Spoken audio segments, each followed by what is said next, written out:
Mesdames, Messieurs, bonsoir et merci de suivre le 20h de la télévision du Burkina. À la une de l'actualité ce soir, il est prêt à vaincre le paludisme. Le président du Faso affirme son engagement à vaincre la maladie d'ici 2030. Roch-Marc Christian Kaboré a lancé un appel général à la mobilisation.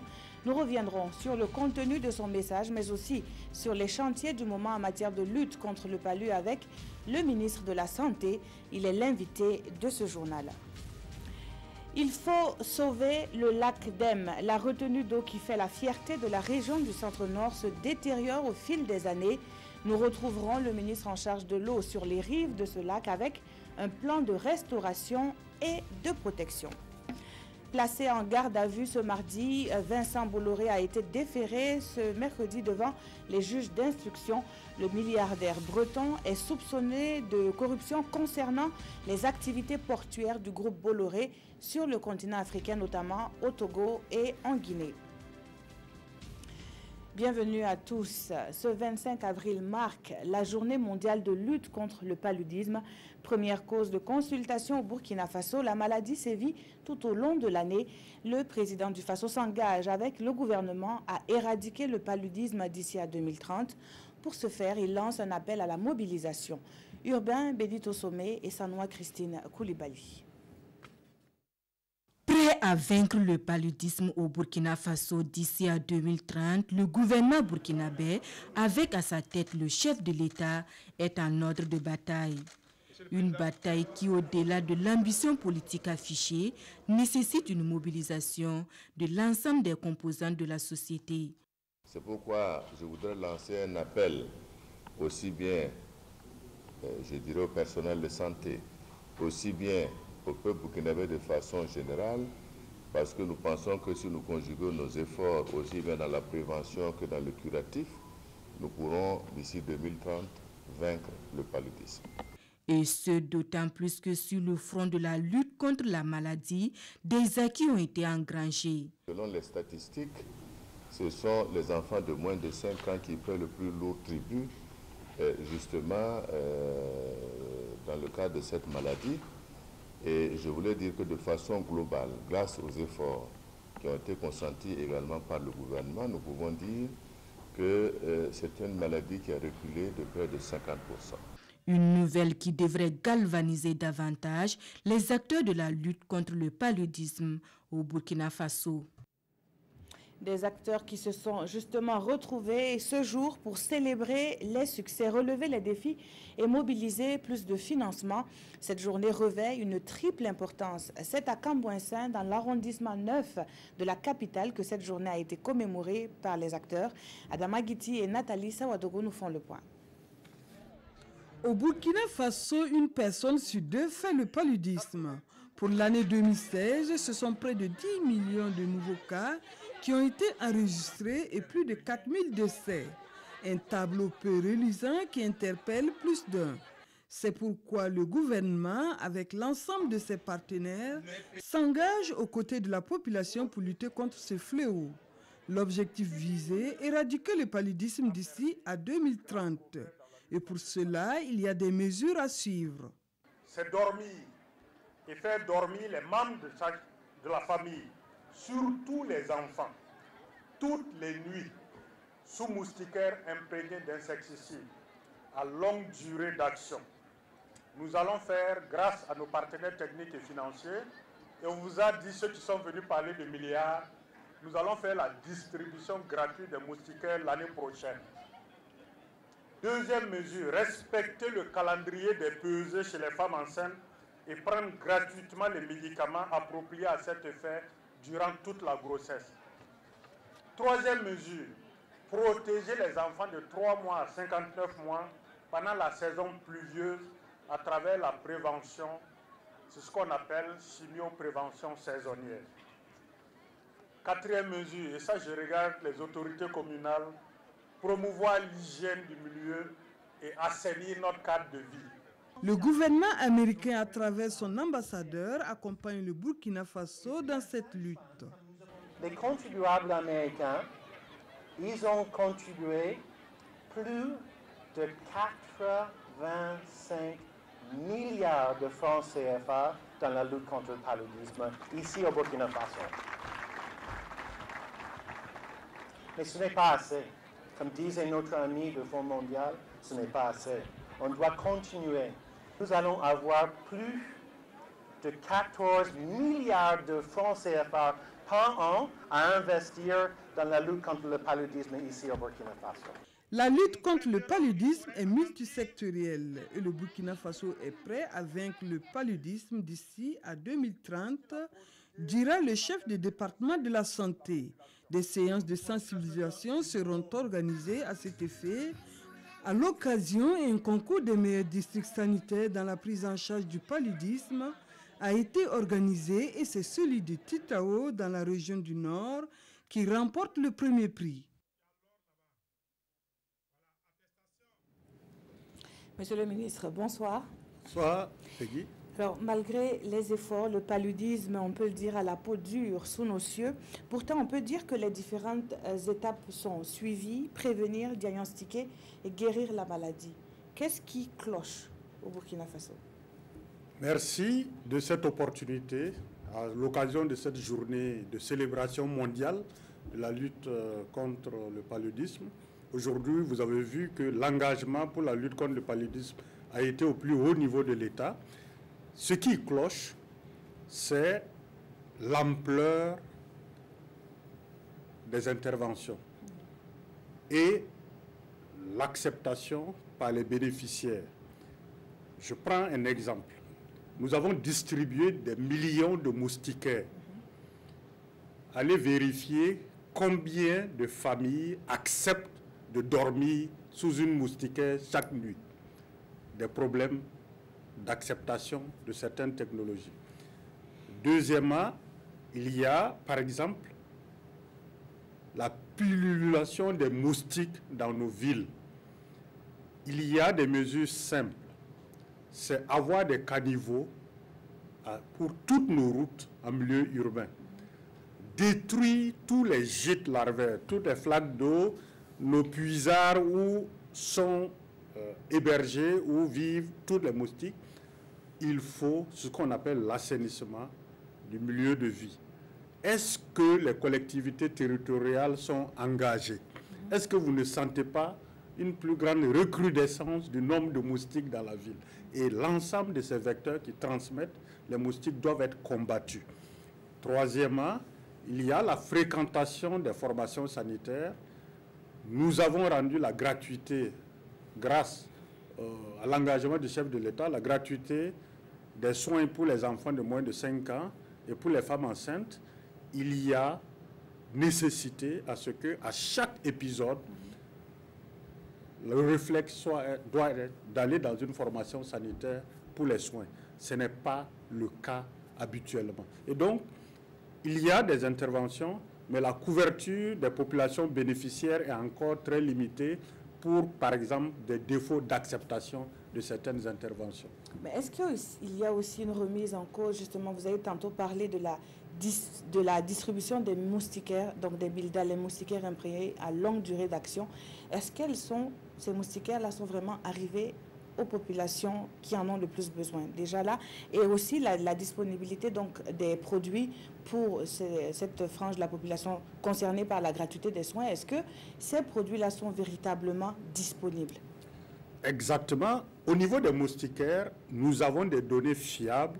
Par exemple, il y a au Centre de recherche en santé de Nouna un laboratoire de population où on surveille toute une population pour toutes les interventions de santé. Donc, le centre de recherche connaît individuellement chaque famille et il y a des données fiables qui montrent que les moustiquaires sont arrivés à destination. Et donc, ça, c'est indiscutable. Maintenant, quelle est l'utilisation de ces moustiquaires? Ça, c'est un autre problème. Les médicaments contre le paludisme, quel que soit tout ce que nous avons entendu comme rupture de stock en médicaments pour la gratuité des soins, les médicaments de lutte contre le paludisme n'ont jamais manqué.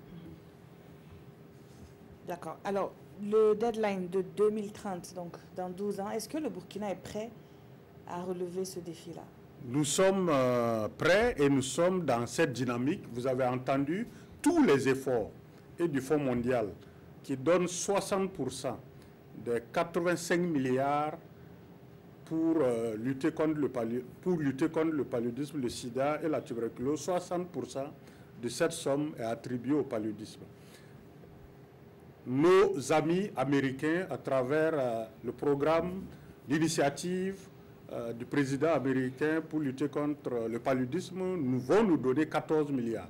L'ensemble de ces ressources vont être destinées à intensifier la lutte et à surtout actionner la bonne utilisation des interventions par les populations. Et nous avons des chiffres qui montrent que nous allons dans la bonne direction. D'abord, on ne meurt plus beaucoup de paludisme. Avant, il y avait 10 000 personnes, il y a 5-10 ans, qui mouraient de paludisme au Burkina. Cette année, les chiffres de 2017 ont été examinés. Il y a à peu près plus de 4 000 personnes. Donc, on a diminué quasiment du tiers la mortalité. Le nombre de cas de paludisme reste cependant en recrudescence, lié à ce que vous avez observé, les changements climatiques, le manque d'assainissement, la pullulation des vecteurs de transmission. Si nous nous engageons réellement dans l'assainissement de nos villes, dans la lutte contre les vecteurs, chaque fenêtre doit être protégée par une grille. Chaque porte d'entrée doit être protégée par un rideau imprégné. Chaque fenêtre doit être protégée par un rideau imprégné. Est-ce que les gens appliquent ces interventions? Vous allez voir que nous allons baisser aussi le nombre de cas en attendant qu'on ait un vaccin pour aller plus loin. Alors, Monsieur le ministre, nous allons suivre à présent un reportage sur la lutte antivectorielle du paludisme. Vous l'avez évoqué tantôt. L'Institut de recherche en sciences de la santé se penche sur le développement d'outils de lutte contre la maladie. Et cette lutte est centrée sur le vecteur même du paludisme. Manekayen et Ahadi Sandamba nous en parlent. Comme dans un environnement naturel, c'est ici que tout commence. Les moustiques sont élevés et traités comme tout autre animal, du stade ovaire à celui adulte, sans oublier auparavant l'accouplement et la reproduction. Le moustique est dans son biotope. Ici, la sève des fleurs est remplacée par du glucose et le repas sanguin, lui, se prend auprès d'un lapin. Cependant, c'est un élevage à des fins scientifiques. De ce laboratoire donc, les souches sont convoyées aux stations expérimentales de l'Institut de recherche en sciences de la santé IRSS. Nous sommes à Bama, au bord de la vallée du Kou. Mais, ici, vous ne verrez pas de moustiques, car c'est en saison de pluie que toutes les activités sont menées. Voici la malaria sphère. C'est dans cette enceinte que toutes les études sur l'écologie des moustiques sont réalisées. Les moustiques, lors de l'essaimage, c'est-à-dire lors de leur activité de reproduction, j'utilise ce que nous appelons les marqueurs d'essaimage. Et ces marqueurs d'essaimage, ça peut être des fagots de bois, ça peut être des canaris, des pots de fleurs, des morceaux de mur, tout ça, nous essayons de les ramener au niveau de mimer toutes ces conditions dans l'enceinte. Nous ne sommes pas encore dans les conditions naturelles parce qu'on contrôle encore certains paramètres. Mais ceci dit, nous avons une enceinte qui a une certaine grandeur naturelle où on peut donc voir passer tous les paramètres ou enregistrer tous les paramètres que nous voulons, donc regrouper, analyser pour savoir si le moustique a changé de comportement. À côté, il y a des cases expérimentales. Symbole de nos habitations, c'est un cadre pour évaluer l'efficacité des moustiques sur la population vectorielle de façon naturelle, ainsi que des insecticides utilisés pour des pulvérisations. La case est conçue de sorte que tous les moustiques qui rentrent ne peuvent plus ressortir. Et donc la case est entourée d'une rigole pour empêcher la montée des fourmis, pour ne pas que les fourmis puissent rentrer dans les cases pour manger les moustiques. Pour ce faire, des dormeurs sont recrutés dans le village. Ils passent la nuit dans ces cases sous des moustiquaires imprégnés d'insecticides. Au petit matin, ils sont chargés de collecter des moustiques retrouvés morts ou vifs pour des analyses. Nous allons mesurer la mortalité, ça veut dire l'effet de l'insecticide sur les moustiques. Et nous allons mesurer ce qu'on appelle le black feeding. Le black feeding, c'est-à-dire en fonction du nombre de moustiques qui sont rentrés, il y a combien de moustiques qui ont pu prendre leur repas du sang malgré qu'il y ait l'insecticide. Et nous allons mesurer ce que nous appelons l'effet dissuasif. L'effet dissuasif, c'est quoi? C'est lorsque nous avons un insecticide dans la maison ou bien nous avons une moustiquaire dans la maison, est-ce que les moustiques vont rentrer ou pas? Et nous allons mesurer ce que nous appelons l'exophilie. Si vous regardez la case a ce qu'on appelle une véranda piège. Si l'insecticide est répulsif, tous les moustiques auront tendance à aller dans la véranda piège. Et donc, les moustiques que nous allons collecter dans la véranda piège vont nous donner un peu l'idée de l'exophilie. Ce sont donc ces 4 paramètres qui permettront de connaître l'efficacité réelle des insecticides. Ce laboratoire qui, depuis plusieurs années, travaille au développement d'outils de lutte contre le vecteur du paludisme à travers l'évaluation d'outils existants est aujourd'hui confronté à d'énormes difficultés. En tant que centre de recherche, évidemment, nous avons les problèmes que les autres centres de recherche partagent, donc, liés donc au manque d'effectifs, liés donc au manque d'infrastructures. En dehors des problèmes récurrents de moyens, nous avons aussi des problèmes, par exemple, de foncier. Vous voyez là, les cages rizicoles sont à un pas de la malarasphère. Pourtant, quand on parle de l'étude écologique, nous ne devrons pas avoir cela parce que du coup, dans les cages, ils vont utiliser des insecticides qui peuvent facilement contaminer tout ce que nous faisons ici. Ces études sont des études qui sont beaucoup liées à la saison. Donc nous avons moins de 6 mois d'activité au cours d'une année. Pourtant, c'est des activités qui prennent énormément de temps. Et pourtant, le paludisme est le premier axe de recherche ici à la Direction régionale de l'Ouest de l'IRSS. Laboratoire partenaire de l'Organisation mondiale de la santé OMS, c'est sur la base des résultats obtenus par l'IRSS que la décision d'homologation ou pas de l'insecticide sera délivrée. Alors, Monsieur le ministre, est-ce que la recherche est vraiment le parent pauvre donc, dans cette lutte contre le paludisme? Je ne dirais pas ça dans le contexte de la lutte contre le paludisme, parce que le Burkina Faso héberge les centres de recherche les plus avancés en matière d'identification de méthodes de lutte contre le paludisme. Je citerai ce que le centre au niveau de Bobo-Dioulasso, l'IRSS, est en train de faire. Je citerai le centre de Nanoro, qui est aussi un centre de l'IRSS, est en train de faire dans la recherche d'un vaccin contre le paludisme. Donc au Burkina Faso, nous sommes en pointe. La question du financement est la limitation des moyens au niveau national. Mais la recherche sur le paludisme bénéficie de gros moyens au niveau international. Est-ce que justement cette lutte-là n'est pas biaisée peut-être par les industries pharmaceutiques qui gagneraient à ce que cette maladie-là ne soit pas éradiquée? Ça, c'est toujours la question qui est débattue, mais réellement, la recherche qui vient d'être présentée est claire. Il s'agit de développer un environnement qui nous permet de savoir au Burkina Faso quels sont les insecticides qui marchent pour tuer les moustiques qui transmettent le paludisme.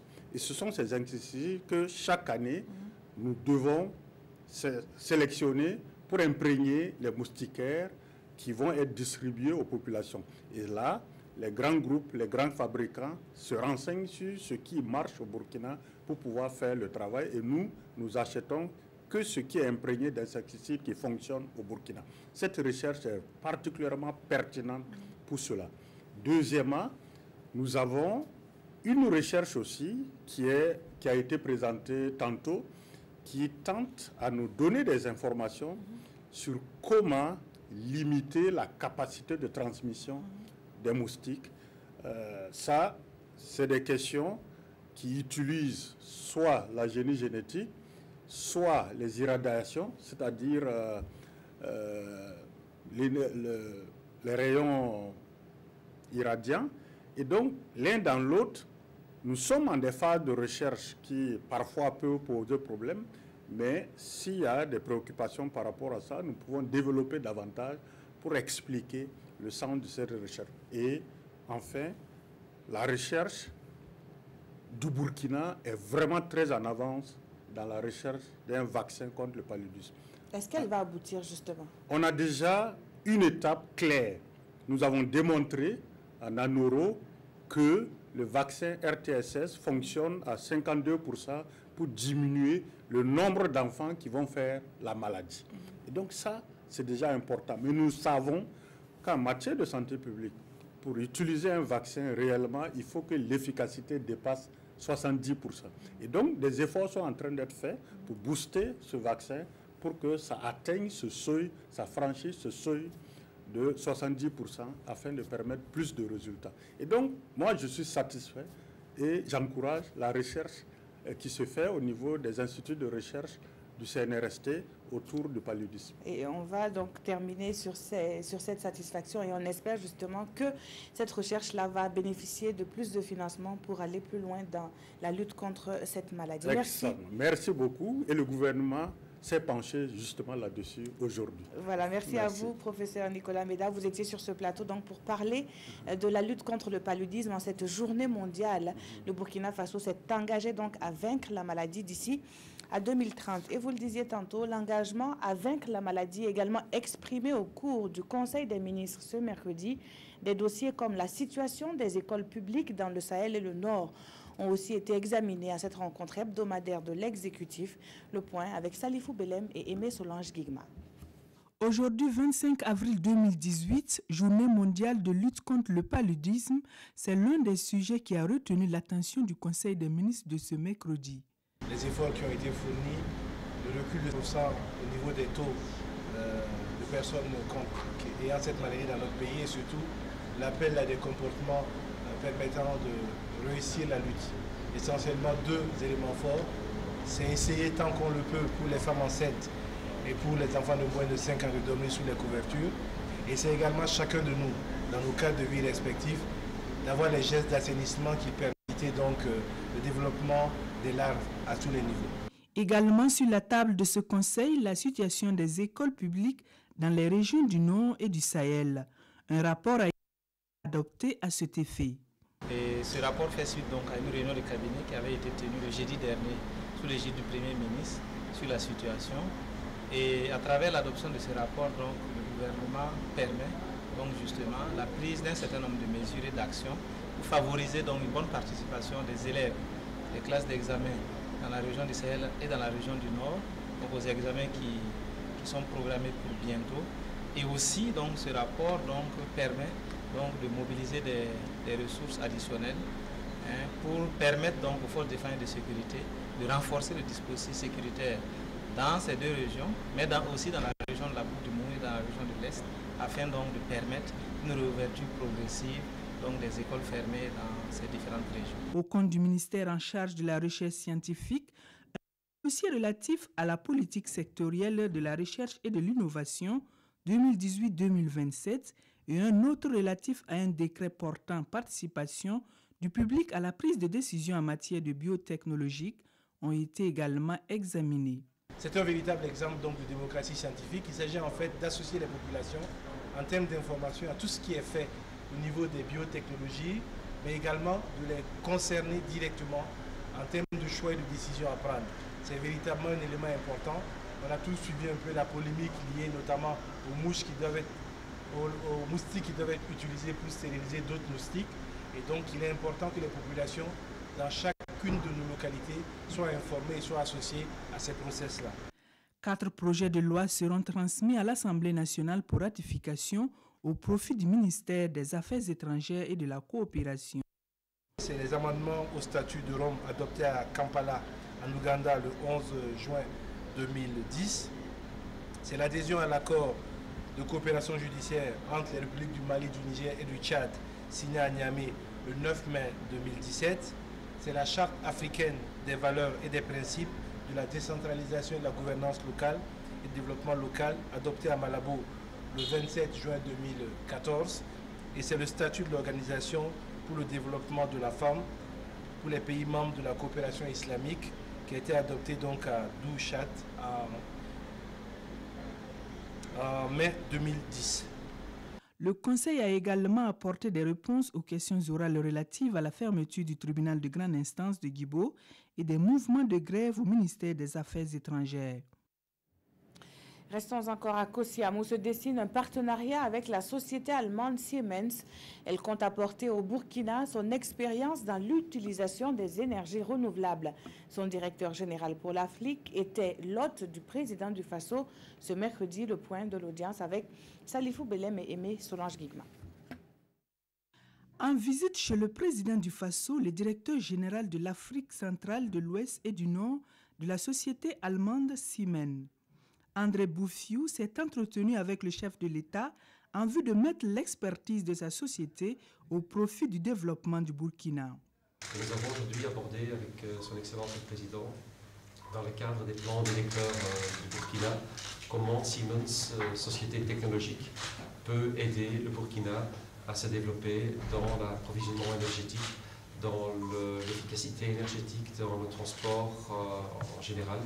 Et donc nous avons fait une vue globale, je veux dire, des besoins et comment nous, en tant que société technologique, nous pouvons répondre à ces besoins du Burkina. Siemens, c'est une société qui excelle dans la production des énergies renouvelables et propres. Son responsable de zone a pris l'engagement de faire des investissements dans ce secteur en complément avec la photovoltaïque pour le bien-être des populations du Burkina.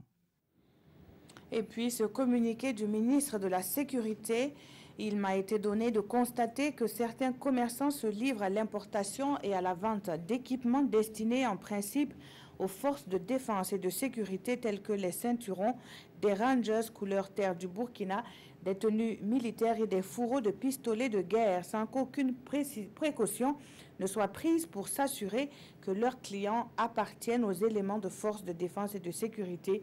Aussi, le ministre voudrait-il par ce présent communiqué rappeler à tous les commerçants qui s'adonnent à de telles pratiques que la vente d'articles militaires à des personnes civiles est strictement interdite sur toute l'étendue du territoire national et que leurs acteurs s'exposent à des sanctions conformément au texte en vigueur. Au regard des menaces terroristes et de la recrudescence des actes de grand banditisme, le ministre s'est compté sur la compréhension de tous afin de permettre au personnel militaire et paramilitaire d'accomplir pleinement leur mission. Une ressource rare en ce moment, c'est bien l'or bleu. Le lac d'Em, dans le centre-nord, en perd un peu plus chaque année. Des études détaillées ont été menées sur l'environnement et l'élaboration d'un schéma d'aménagement du lac. Il faut donc faire vite pour sauver cette retenue d'eau chère à la région. Le reportage du urbain Benito Somé avec Ignar Kiteda. Au bord du lac d'Em, le ministre de l'eau fait le constat de l'état de santé de cette retenue d'eau. Avec une capacité de stockage de 30 millions de mètres cubes d'eau, le lac peine aujourd'hui à retenir 13 millions de mètres cubes. Pire, entre 1992 et 2012, soit en 20 ans, il a perdu 227 hectares en superficie et pourrait encore perdre 15% de son volume naturel en 2040 si rien n'est fait. D'abord, les prélèvements pour l'agriculture, parce que les besoins en terres agricoles vont s'accroître, donc on va encore solliciter beaucoup plus d'eau. Mais nous avons le fait que ce barrage a une vocation AEP et approvisionne donc la ville de Kaya en eau potable. Et ça veut dire qu'il y aura encore beaucoup plus de besoins en termes d'eau pour approvisionner la ville de Kaya et les villages qui se développent autour. Il faut agir vite et bien, d'où cette visite du ministre en charge de l'eau avec l'ensemble des techniciens de son département. Les premières informations de l'état des lieux nous montrent que si rien n'est fait en état sur ce lac-là, le lac aura perdu peut-être 80 à 70% conséquemment donc, de sa capacité. C'est une sortie qui se veut déterminante car Nyunga Ambroise Ouedraogo veut coller les réalités aux résultats des études commanditées, lesquels résultats ont fait l'objet d'une restitution aux acteurs de l'eau sur place à Kaya. Les études détaillées proposent entre autres la sensibilisation des populations sur l'utilisation des ressources naturelles, les réalisations de nouveaux périmètres irrigués et des barrages sur les 4 émissaires du lac et le désenclavement de la zone ainsi que l'aménagement d'ouvrages de protection. C'est une nécessité absolue au regard de l'importance de cette retenue d'eau pour la ville de Kaya et les villages environnants, au dire de Nandi Somé Diallo, gouverneur de la région du Centre-Nord. L'abbé Prosper Bonaventure Ki est le nouvel évêque du diocèse de Dédougou. Il a été élu à ce ministère hier 24 avril à Rome par le pape François. L'annonce a été accueillie avec joie, nous rapportent Edouard Ouedraogo, Yves Ramba et Yacouba Goro. L'abbé Prosper Ki, c'est lui, le nouvel évêque du diocèse de Dédougou. C'est ce mardi 24 avril qu'il a été désigné depuis le Vatican par le pape François pour conduire les fidèles chrétiens de cette partie du Burkina Faso. C'est une joie aussi pour moi, évidemment. J'ai eu la chance de connaître il y a quelque temps l'abbé Prosper et je suis sûr que sera un homme à l'auteur de la tâche. L'Église, comme il est décrit dans ce texte, c'est une Église qui vive un temps de persécution. Il faut aussi voir tout ça, pas tout simplement comme une limite, mais aussi comme une chance pour grandir dans la foi et dans la capacité de servir ce pays, le pays des hommes intègres. C'est un sentiment de joie qui anime le nouvel évêque et son prédécesseur ayant assuré l'intérim. La joie de la communauté manifeste qu'il est déjà bien soutenu. Et nous sommes sûrs que, après ce qui a été fait, lui aussi il va prendre son bâton de pèlerin comme le pape François pour faire le tour des communautés et les aider à découvrir et à aimer davantage le Christ. Mon sentiment actuellement, c'est surtout de la gratitude. Gratitude à Dieu qui nous a permis de voir ce jour et gratitude au Saint-Père et à tous ses collaborateurs, à tous les chrétiens, tout le diocèse de Dédougou, d'accepter ce choix du pape, ce choix de ma modeste personne comme évêque de Dédougou. L'abbé Prosper Ki succède ainsi à Monseigneur Jules Bikaba, décédé en 2016. Dans l'actualité hors de chez nous, le milliardaire français Vincent Bolloré pourrait être mis en examen. Depuis hier, le patron du groupe Bolloré est entendu sur des faits de corruption. Les juges d'instruction veulent savoir si le groupe a utilisé les activités de conseil politique pour se voir attribuer la gestion de ports au Togo et en Guinée. Vincent Bolloré placé en garde à vue. L'homme d'affaires est entendu dans les locaux de la police anticorruption à Nanterre. Les enquêteurs tentent de déterminer si le groupe Bolloré s'est servi de sa filiale de conseil en politique, Havas, pour remporter les contrats de gestion des ports de Lomé et Conakry. Deux de ses collaborateurs, dont le directeur général du groupe Bolloré, sont également placés en garde à vue. En 2010, Havas avait participé aux campagnes électorales victorieuses d'Alpha Condé en Guinée et Faure Gnassingbé au Bénin. À la même période, à quelques mois d'intervalle, les concessions de zones portuaires tombaient dans l'escarcelle du milliardaire français. C'est cette étrange concordance sur laquelle se penchent aujourd'hui les enquêteurs. Dans un communiqué, le groupe a formellement démenti toute irrégularité dans ses activités en Afrique. Reste que le cours de son action en bourse a perdu 8% en un peu plus d'une heure. La canicule qui sévit a inspiré certains quotidiens du jour à s'intéresser sur les conséquences donc, de cette canicule sur la santé.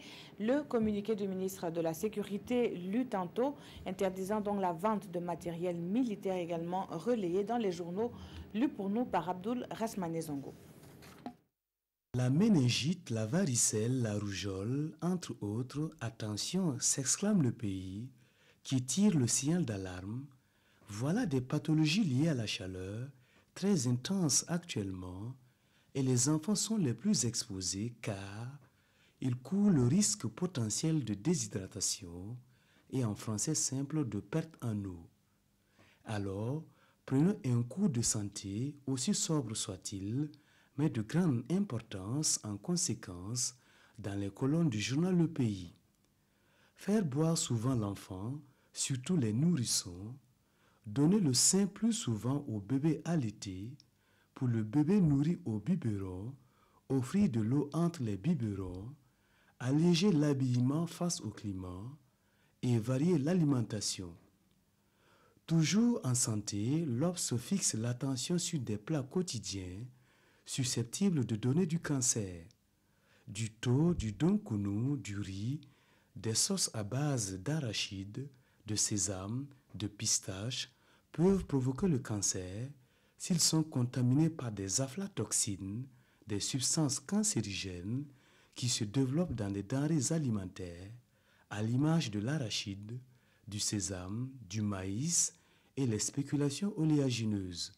La sécurité n'est pas d'ordre sanitaire seulement, mais s'inscrit dans un vaste ensemble, soupire aujourd'hui au Faso, et ce ne sont pas les travailleurs du tribunal de grande instance de Djibo qui diront le contraire.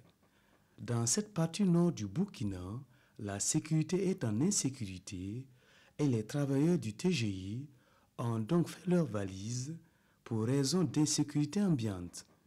Pendant ce temps, note aujourd'hui au Faso, le monsieur sécurité Clément Sawadgo met en garde les commerçants de tenues et articles militaires ou civils.